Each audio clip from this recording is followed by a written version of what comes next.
Lightning like Steve McQueen. I'm in the fast lane when the light turns green. And I built tough, I ain't nothing but grit. Cause I made rugged blood, sweat, and spit. Yeah, like a horse I fly. Better push yourself in for a bumpy ride. I like to play hard, but I work harder. And I weather the storm cause I'm built stronger. What is up, ladies and gentlemen? We are back. We are live. It is the Freight Coach Morning Show, the top morning show in transportation, coming to you guys every single weekday, 8:30 a.m. Pacific, 10:30 Central, to break down some industry headlines, and most importantly, provide some actual insight into what you can do with all of this information. If this is your first time tuning in, welcome. This is the real side of freight, ladies and gentlemen. And I say this before every single show. And what I mean by that is I only speak to transportation professionals on this show because I hate theory. I hate people who come on and talk about what they think they might do in the event that they were in that situation. These are people who are actually moving freight and actually in the transportation industry. So with that being said, you guys, I'm trying to catch him off guard. I got a guest coming on here, and he's working while he's doing this, you guys. That's how much this dude is in it. He is like anytime I have a question about LTL, I reach out to him because he knows this better than anybody else in the entire industry. So I got my man, Gabe Pankonin with Rocket Shipping back on the show. Gabe, what is going on? Glad to be back, man. Thanks for having me again. How are you? Dude, I'm doing well, man. You know, just trying to figure this out just like everybody else and not get caught up in the social media narrative that there's no freight out there, nobody's doing anything, and jumping onto the, hey, let's just bitch and moan about everybody else instead of actually doing our job. Well, you got to do something if you're not doing your job. Yeah, man. It is 100%. I've just seen such a narrative shift in social media with transportation in particular of it. It's like, dude, I feel like it used to be so much more value driven, and now it's so much, how can I be a freight fluencer? I'm gonna coin that now. They want to be freight influencers. They want to be freight fluencer. There you go. Yeah, because it's just like, man, at the end of the day, like, it's not as bad as people are trying to make it out to be. It's not easy, right? But it's not nearly as bad as the narrative that's being pushed out there.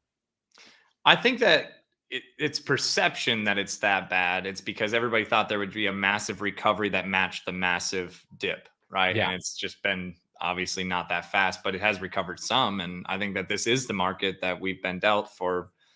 I mean, it's probably going to stay like this for quite some time, even if demand picks up. So I think that I think if you don't manage your expectations well as an individual or a company, then you're going to be left with what we have today, which is a bunch of people complaining about the market. Yeah, it kind of baffles me when I see people posting with as much experience as they have, according to their LinkedIn, about how things are. It's like, if you worked pre 2000, 2001 in this industry, everything you're experiencing right now is how it's always been, right? Like, the only difference is, and I posted about this yesterday, the only difference that I notice is the sales cycle is a little bit longer than it normally is. And because it used to be, you know, if you quality, and I'm always going to preface, you have to be of quality to get noticed. Okay. So if you're doing that, it used to be where once they onboarded you, you'd kind of get your shot right away, right? Where they would be like, hey, you're onboarded, here's your first load and go. Now it's like, it's like a 6-month sales cycle to get onboarded. Then it's another 3 months of bidding before you get your first shot. I've seen that too. And I think that shippers are just getting smarter and like they have control of the market. So why wouldn't they do it like that? Yeah. And that's exactly it. And that's exactly how it's going to kind of stay, I think. Like, what I'm really chomping at the bit, and I'm even more convinced of this now, Gabe, after DOT inspection week and Memorial Day, is people are only good when it's easy. And the amount of opportunities that came about from all of my shippers that week was just like, where the fuck has all this freight been? Like, so you're telling me all these guys, when they're in control, and again, I've been saying this a lot, you don't have to lose your business when the market flips, but I know how people are, and they're going to have a really tough time not thinking that they're king shit. They failed on a lot of loads during that time.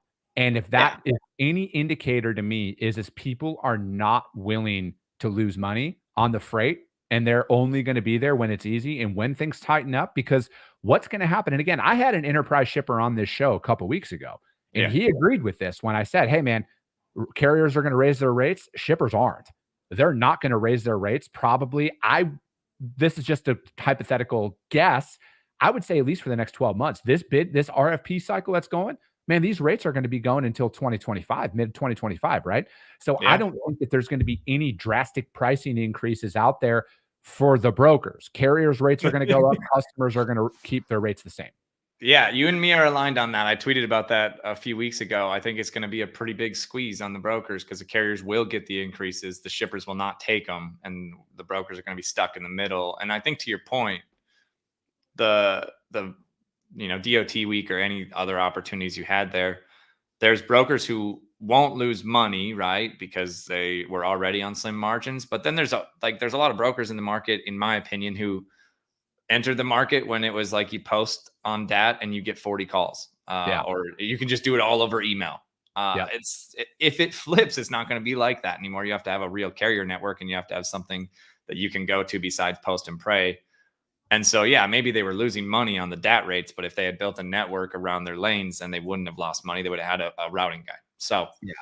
And, I'm not speaking from like vast experience as a truckload broker, but that just seems to be, pretty easy macroeconomics to spot, is that shippers still have control, and their RFPs, they're going to hold rates because they're going to find brokers who will hold the rates. So if you ask for an increase, they won't take it because they don't have to.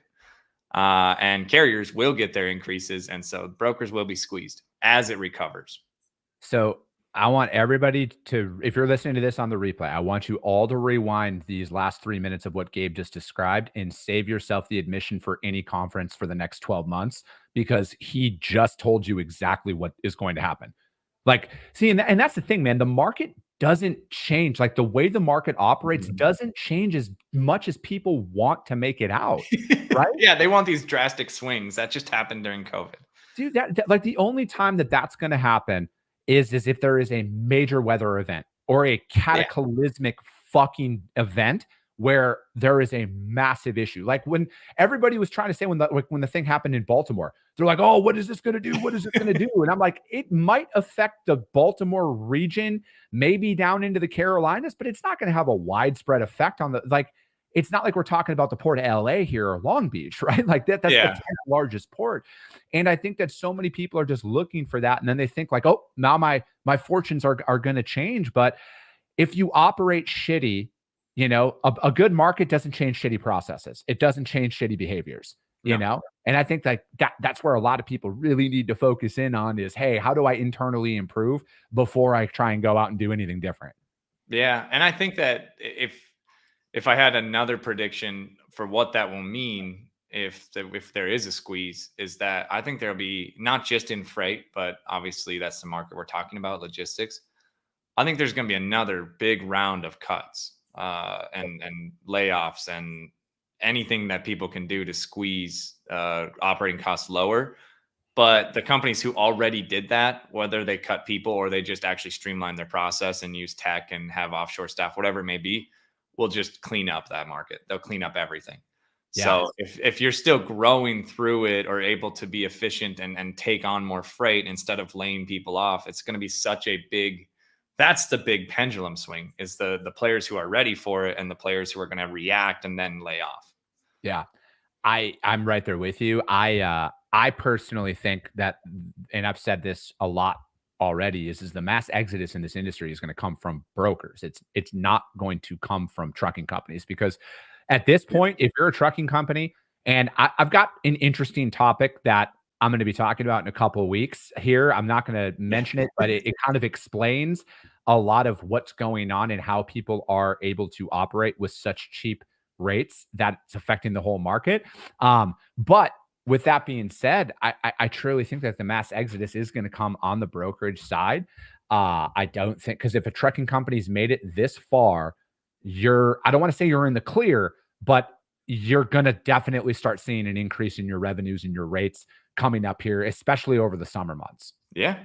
I think that you don't have to be a genius to predict that, but also I don't know why people don't see it very clearly, that it seems to be the next logical step. And I'm not an expert on economy, right? That just seems to be what will happen, because we could go into the weeds on whether or not brokers become a commodity for the enterprise shippers, right? Because the big beverage shippers kind of have it figured out.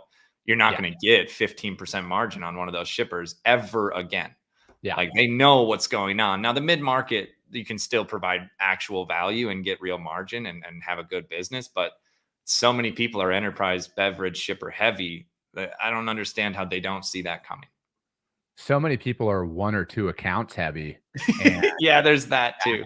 That is, I think, the one of the bigger threats that are out there. And again, I don't know anybody's P&L, but I'm building a business. I know what it's like when you get one person or one customer that's kind of accounting for the overwhelming majority of your revenue. And you think that they're always going to be there, but they're not. And, and that's on like the media side of things that I do, like I would love for all of my advertisers to stay with me until the end of time. But I also understand that that's probably not a reality. I hope they get 10x the value of working with me. But, I've had a lot of, advertisers who've worked with me and then they left. And then same thing with shippers. I've had shippers who've worked with me and then they left. It's a business decision. It's not personal. I mean, it could be personal, but like, I don't take it personal if they end up moving. But that's why you have to continue to develop business. Like, I think that more people are, because it's easier to just deal with what you have than it is to go out there and get told to fuck yourself, hypothetically, every single day, all day long. Yeah. Well, and if you look at it, like you think your customer won't leave, but how would you get a new customer? They have to leave their current broker. And so that broker doesn't think they're ever going to leave either. It's a cycle of whoever's adding the most value and also probably working harder, especially in this market. Dude, I'm going to be honest, man. A lot of the people that we've been onboarding here recently, Gabe, I try and speak as brutally honest as I possibly can, which I think I do an all right job of keeping. Yeah.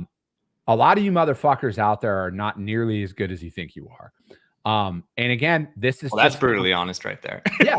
But I'm saying it because I'm not as good as I think I am, I'm sure. Right. Like I can always improve, but I think the bar is so low out there, Gabe, because like some of these new customers that we've been onboarding here recently, man, the feedback that we're getting after just moving one shipment with them, I'm like, do none of you motherfuckers update anybody? Anything? Wow, look at how many updates we're getting. Thank you, Chris. Well, that's exactly it.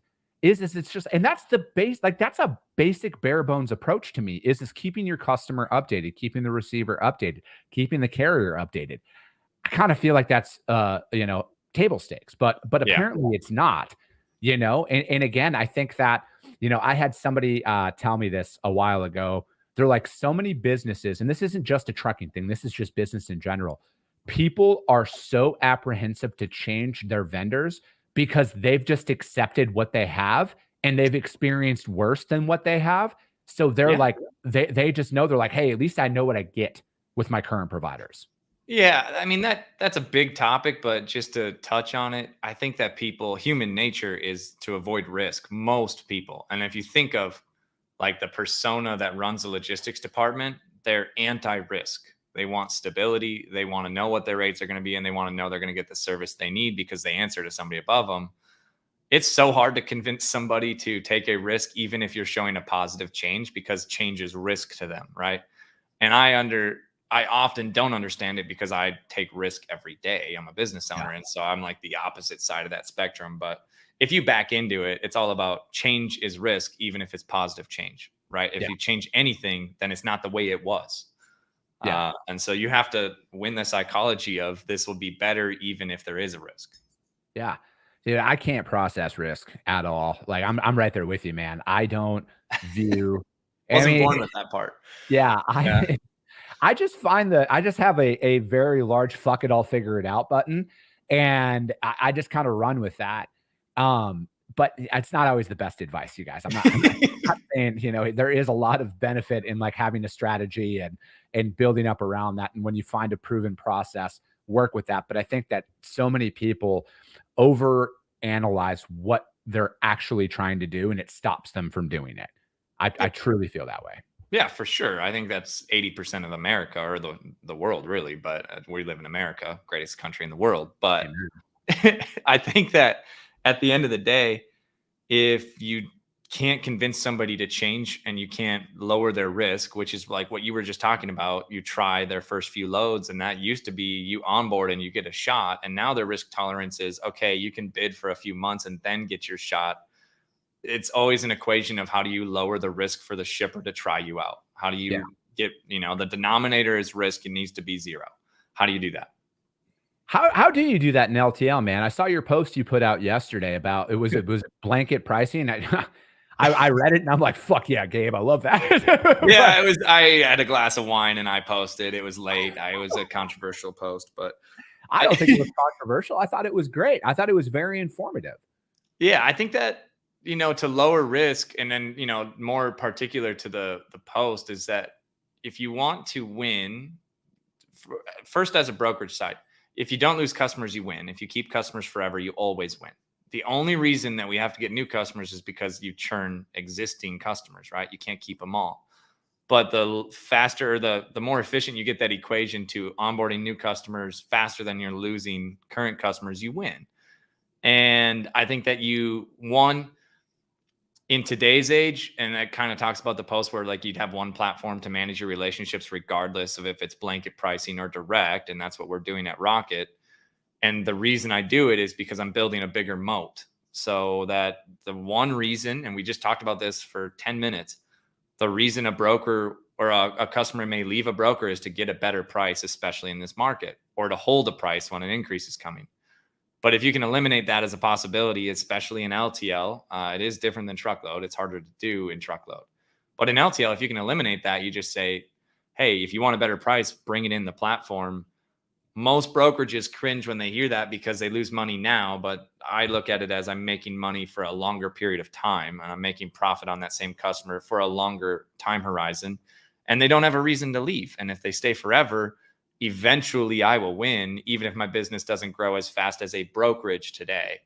And so that's what our model is. But I think to lower risk, you have to be able to understand the shipper and what they see as a risk. What I see as a risk might be different. I might think, hey, they don't want a service failure, but really they just don't want a pickup failure. It gets specific. Maybe they just have to, maybe they use Amazon for LTL, or they sell through Amazon. Some things in Amazon are really specific. If you sell through them, you have to have a tracking number right away. And so a failure could literally be you didn't get a pre-assigned pro number. Even though the freight picked up on time, Amazon calls that a failure. And so you have to understand each account enough to be able to say, I can do the things that have to be done, and I can do it at a better service or better rate. Give me a shot. And then you have to over deliver, obviously. Yeah. So how, like, do you have something where, because you guys are obviously, you guys do truckload, but you guys are more primarily in the LTL space. Could any customer go to your guys' platform to get LTL pricing and then see it from like multiple different LTL carriers? Like how does that look? Yeah, I mean, what we do, and this isn't like I haven't reinvented the wheel. I've just found a better way of doing it. And that, my strategy is execution over innovation, and I just focus on a narrow market. Our customers can access third-party blanket rates, and they can also bring their own direct tariffs with them if they already have it, right? And so a lot of times customers will do one or the other.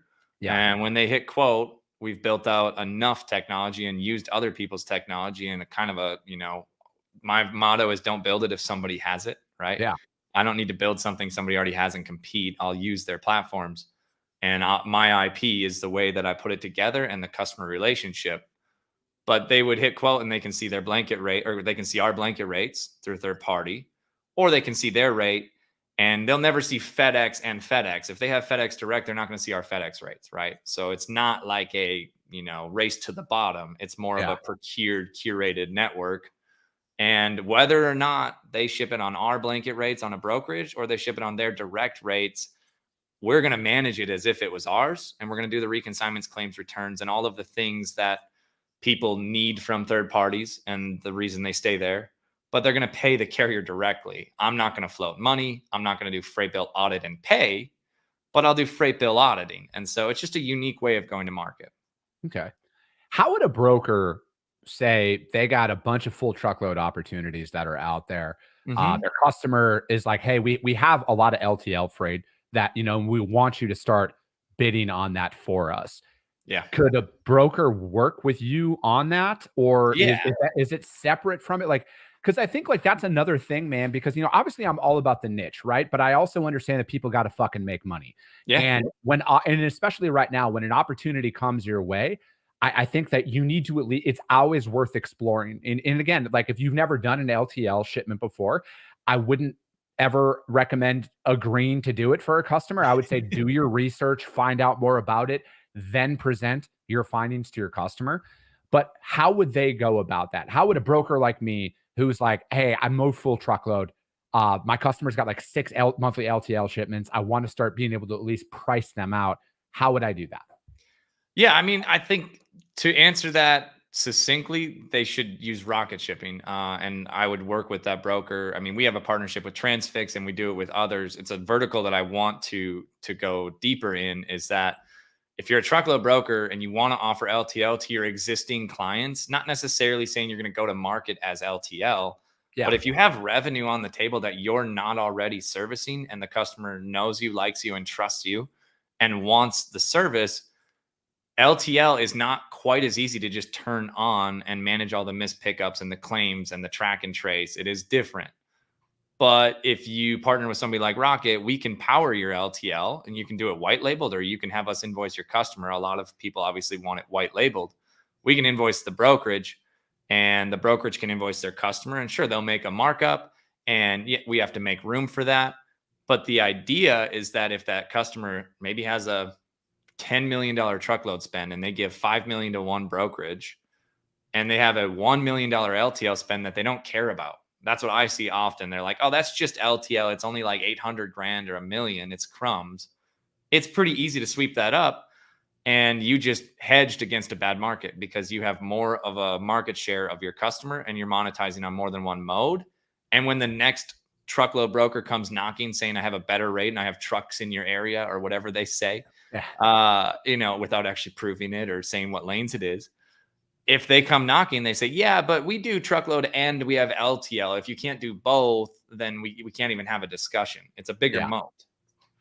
Yeah. So it's better monetization and it's better customer churn percentages.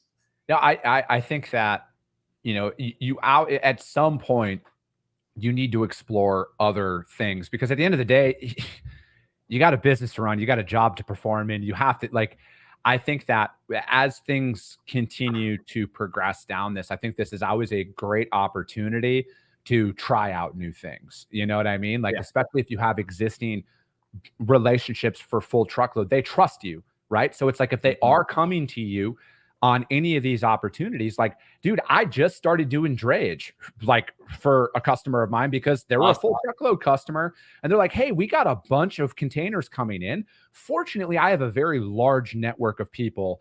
I reached out to them. I'm going to be doing a podcast about this because I want this carrier to literally get all of this drayage business that's out there because they're that good. And you're doing it right. You're doing it the right way because we have enough technology. It's not siloed anymore in the market that nobody should be TQL again. Now, TQL can be TQL. They're already there, right? Yeah. But you do not have to be all things to all people and build a business model that way. And you can still offer the service. Like a truckload broker could use Rocket to power the LTL because we're the experts at LTL and they could do the truckload. Same thing if you have a drayage connection, the carrier and that they can service it, but you're not going to go spin up an entire drayage brokerage. And so it's really about offering multi-modes, but having each mode have their own expert and servicing it, and you being the point of contact that manages it. And your IP becomes the customer comes to me for all of this and we execute at a high level and they trust me to procure it. I literally just think it has to come to a point with a lot of individuals. Now, granted, I have a lot of experience in the industry. I knew who to reach out to in these opportunities that come out. And, again, that to me, you guys, this is why I do this show. I want people to understand that there are subject matter experts that are out there. So if a customer does come to you, if you're a broker out there right now and you're like, hey, I mainly do full truckload or whatever, and my customer has a decent LTL that I just don't even bid on, now you know who to go to. Okay. You can go and talk to Gabe. If you guys are a broker and you have a customer who has intermodal options, I just released a full podcast this morning with Christy Nykel. All right. Like, go hit her up. She works. She does all of that. I actually hooked up a friend of mine who owns a brokerage with her, and they're literally moving fucking intermodal freight now through her. Right. So it's like there's these, like, it's not what it used to be. It's not, you have to go out there and now exclusively do it. Like, there's revenue that people are leaving on the table right now because they don't want to explore it. Yeah. And one other point on that, if you do it all, eventually you will do none of it. That's what I think will happen, because it's going to be a race to commoditization if you're doing it all for somebody.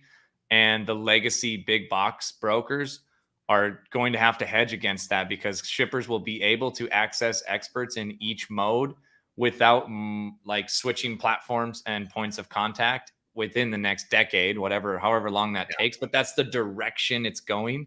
So sure, you could make and try to print money and have an ATM machine and a cash cow account, right? And do all of it for them and put, get a double or a co-broker agreement with all the other agents. And then you can put your markup on there. But eventually that will go to zero. And so it's better now to just earn the trust of the client and be the expert that if you don't know the answer, somebody does, that person, and offer the service and execute at a high level. I just think like that's literally the only way that I like to operate with people, especially, like, it's just like, hey, I don't know the answer, but if you give me a little bit of time, I will find it and I will come back to you. Ironically, I've never had a customer say, no, we're kicking you out of our network because you don't know. Imagine that. Legitimately, this is what they tell them. Hey, thank you for telling me the truth. We will gladly speak with you when you have your everything aligned on your end.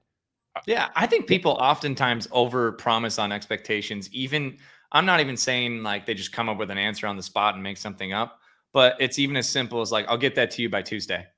And then they don't get it to them by Tuesday because that wasn't a realistic timeline to begin with. And so if you just frame that as, if I don't have the answer, I know somebody who does, and you just don't make anything up. And also, if you give real timelines and then get it to them before that timeline, it's the same principle.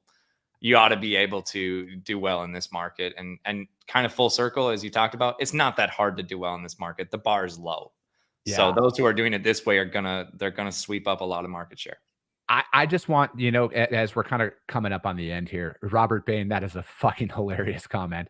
I just want people to rest assured, if you're onboarding new shippers right now, and if you've onboarded them in the last 16, we'll even say all of 2023, if you've been able to grow in this market, just wait till things flip. You're going to fucking have a gangbuster opportunities of freight coming through, because it's going to go from 0 to 100 real quick. I forget what rapper that was, real fucking quick.